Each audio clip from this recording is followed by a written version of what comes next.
घरात पुस्तक नाही. तुम्ही 5 मिनिटं इमॅजिन करा आपल्या घरात पुस्तक आहे का?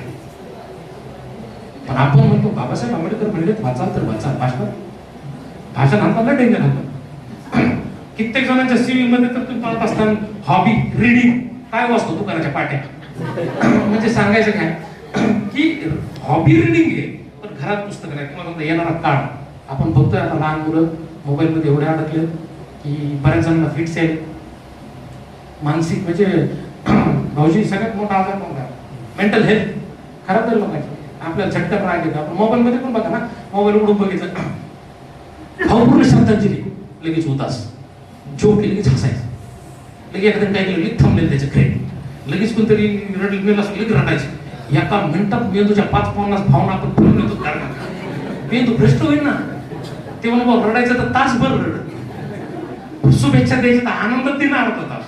पण आपण ते एका मिनिटात सगळं उरकून टाकतो आणि त्याची प्रॉब्लेम झाला आपल्या मेंदूला. आणि ते मेंदूला प्रॉब्लेम म्हणून मेंदूची सर्किट झाली डायव्हर्ट. म्हणजे काय झालं माहिती मी एका ठिकाणी म्हणलं होतं आपल्या डोक्यातला मेंदू पोटात आलाय. कित्येक जण इथं पैसे नसते कार्यक्रम समजून मी संपूर्ण कधी फेसबुक उघडलं कुणी व्हॉट्सअपला मेसेज टाकाय चुळबुळले जाणार. म्हणजे आपल्या डोक्यातला मेंदू हा पोटापर्यंत आला.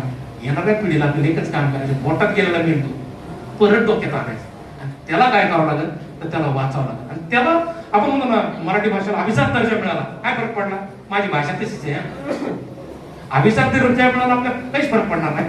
पण निश्चित आपल्या घरात आपल्याला पुस्तकांची संख्या वाढवावं लागेल. आपल्याला वाचनासंदर्भाचं महत्व करावं लागेल. आणि मग हे सगळं सामूहिक काम आहे. ते काय कोणा एकट्याचं काम नाही. आणि ह्या सामूहिक कामात गिर्यारोहण करणारं एखादं फाउंडेशन वाचन आणि लिखाणामध्ये आपापल्या ग्रुपमध्ये कोण कोण आहे त्यांना मोटिवेट करते. तर ह्याच्यासारखं पुण्याचं काम दुसरं नाही असं. आणि हे काम